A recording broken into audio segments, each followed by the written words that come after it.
TV. Okay. Hi, I'm Buddy. What is going on? Welcome back to Villain Review, and today we will be looking at the 2019 version of Chucky. We're not going to be comparing him to the OG version, because that's a day for another day. But is this new version worthy of the Chucky name? Let's find out.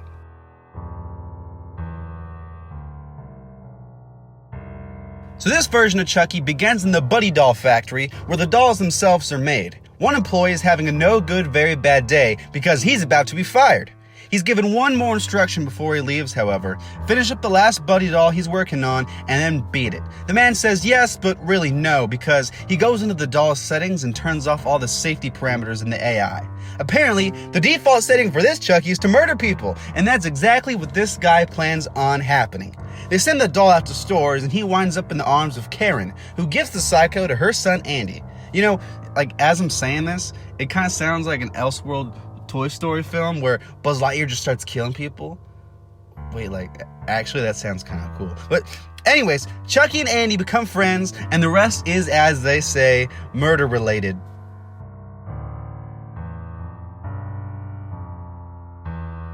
Something kind of cool about this Chucky is because he has AI, he can control other forms of technology. I guess in this world, Chucky's like the Google Home, and he has access to everyone's technology now. Mark Hamill plays the doll, and I think he does a really good job. Mark Hamill has been a prolific voice actor for years now, and if you really know his work, you know he does great with villains.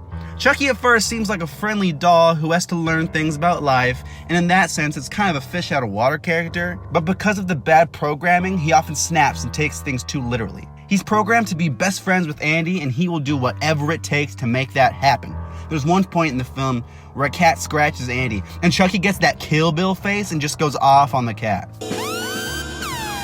I really like this angle they took, and you can see in scenes Chucky not understand his own actions. I found myself feeling bad for both Andy and Chucky as this relationship fell apart, because for a brief moment in time, they both fit the bill for what the other needed in their life. Once the killing starts and things go south, Chucky still comes across sympathetic as he feels just this betrayal and heartbreak from Andy. He really does come across as a sympathetic killer who's also, like I said, a killer.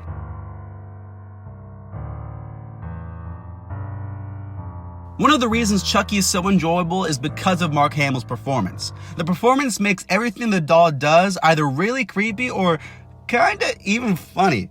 No scene better exemplifies this than Shane's death, you know, like the one with the Christmas lights. When we see Chucky here, we see him unhinged and he looks creepy, but then we get that last line and it serves as the perfect example of Chucky's blind sense of humor. This is for Tupac.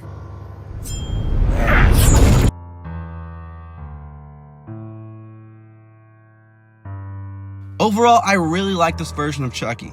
If I had to critique one thing about him, it would be his design, because he looks kind of odd, and you have to kind of ignore the fact that no sane person would let this creepy doll into their house, more or less let it watch their children sleep. The movie itself has issues, but as far as Chucky goes, I think he's really solid. I'm gonna give Chucky a 9.